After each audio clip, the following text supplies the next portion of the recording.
All right, dude, tell me, what are we drinking?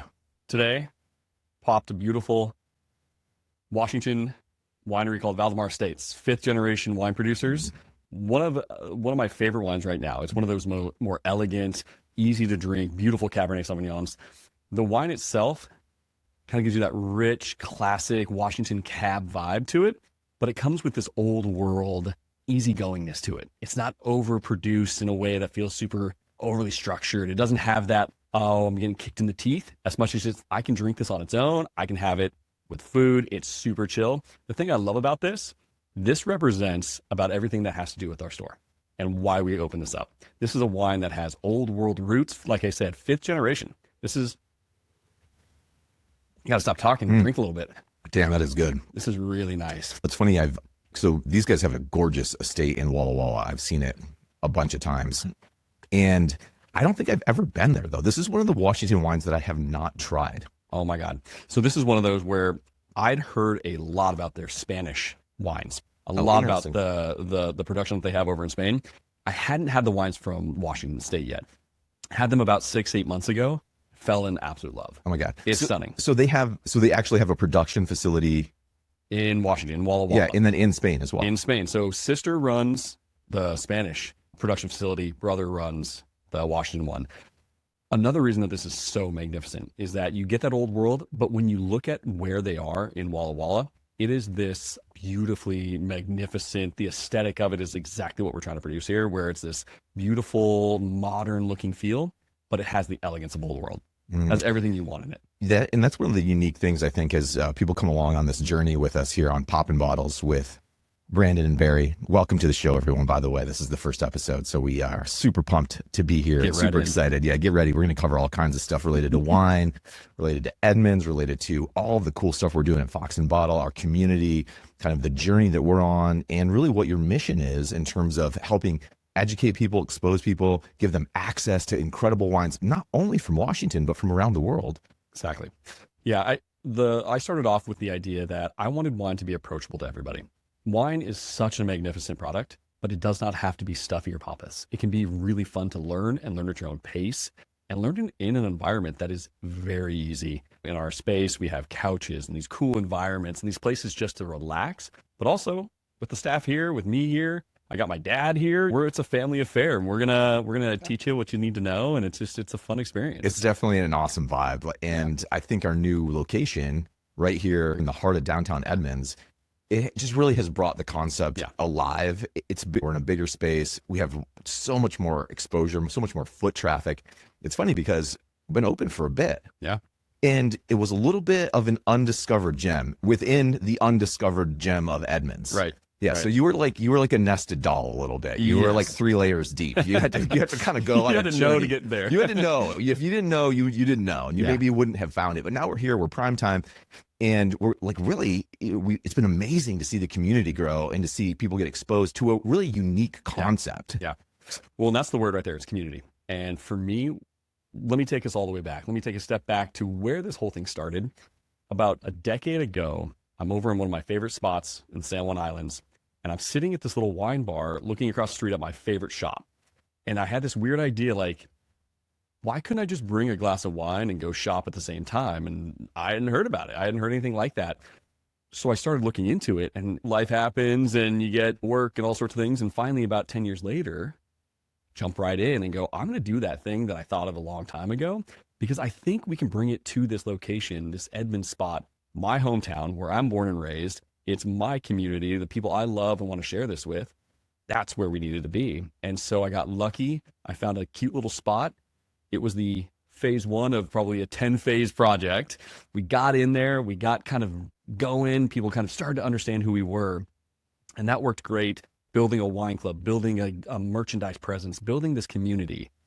And then when we had the opportunity to bring this thing up into the core of Edmonds, like you said, the foot traffic is bigger. The eyeballs are there. People can actually stop in and say, what's this all about? And to be able to say, hey, I think we're pretty unique. We're a sip and shop concept, meaning grab a glass, shop around, hang out with friends. To me, I think this is one of the warmest, most inviting, just fun places just to hang out. No, I 100% agree. I love it. I mean, the concept of drinking and doing other activities is always like a great concept to me. I always love that. I think it's a great concept. Drinking and shopping. It's one of the things I appreciate about a place like New Orleans, drinking and walking around. Yep. It's fun in the summertime when sometimes here in Edmonds, they close down some of the streets and you can walk around with a beverage. I mean, that's always exciting. And the next best thing is just here. It's like the shop where it's an adult environment. It's 21 and over. So it's like a wine bar type of experience, but with all this cool stuff, and you can hang and chill. And so it's really it's the best version of this I've ever seen. And you've created such an awesome team and such an awesome community, and it's just so fun to hang out. And the wine club is super rad as well. And you do it different than everybody else does their wine club. The wine club is a very special part of this whole process for us. It's one thing that I curate every quarter. I taste and I research, and we look at really amazing producers every quarter. And what we're trying to do, again, like the roots and the core of our values, is introduce amazing wines that you may not have ever had, varietals you may not have ever had, give a little education, but really just allow you to experience the wine how it should be. I steer away from the term natural. I think that can be a little muddy at times, but they're low intervention, kind of hands-off style productions where people really can experience the wine. And so I curate these clubs every quarter, 3 bottles and 6 bottles, let you experience wine at your pace. We don't overstock you up. We want you to come back and experience those wines in the store as well. But it's just a fun experience. We throw a party every release. We let you taste all the wines that are in the club. And it's just one of those things where, again, it's not about building this massive machine.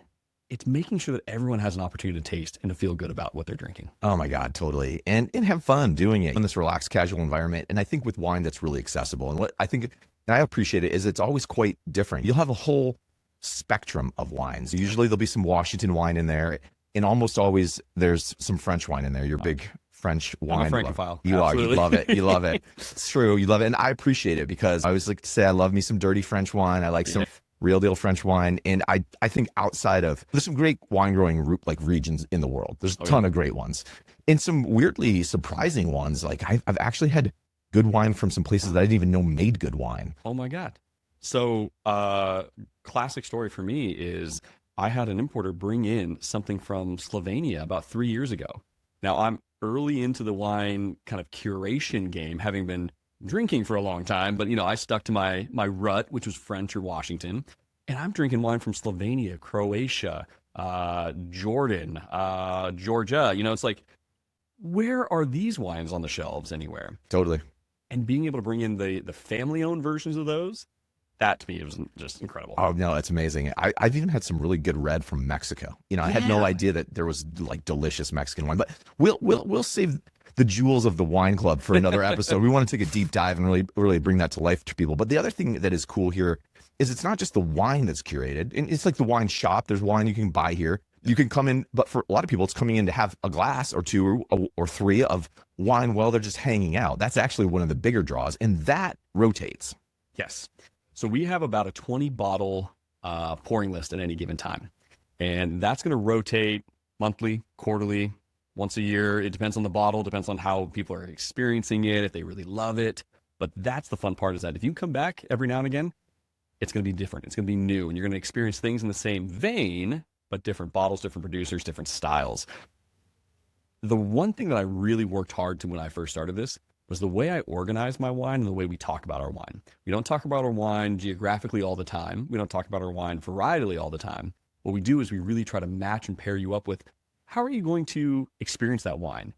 Big, bold, rich, light, crisp, acid, things like that, where people can kind of imagine in their head what they're experiencing. It's not always the technical terms that people want to know or even get.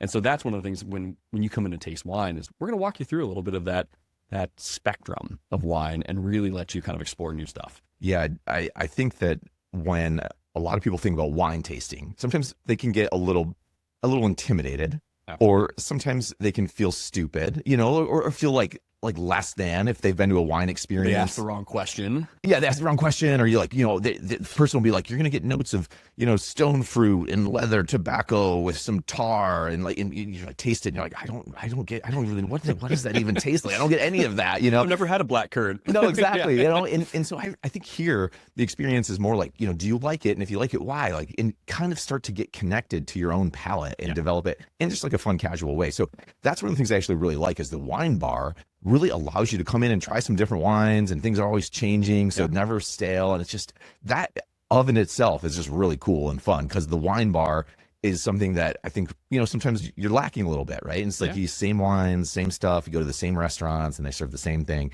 So I love that.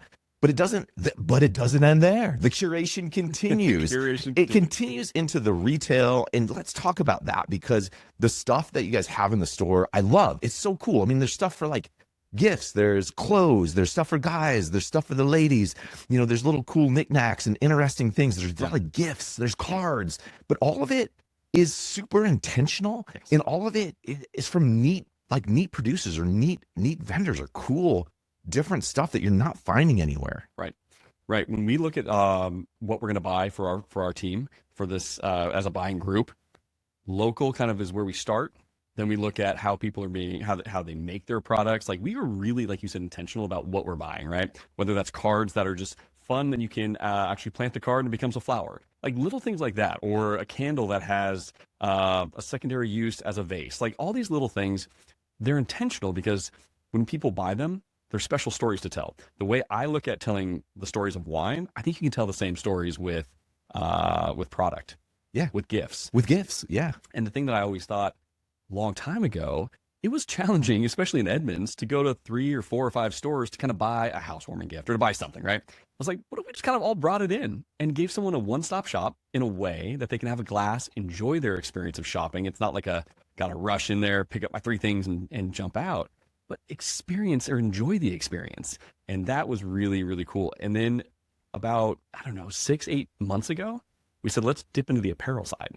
So it's not just the cards, the giftables, the grab and go baskets. Now we're feeling out this apparel side, which I could not be more excited about. To me, that is the coolest game changer that we have, where we have stuff for women, we have stuff for men, things that we want to wear, things that aren't, easily accessible at other shops, but they're just fun Northwest brands, some French stuff coming in. I have an English brand called Finisterre that I could not be more excited about.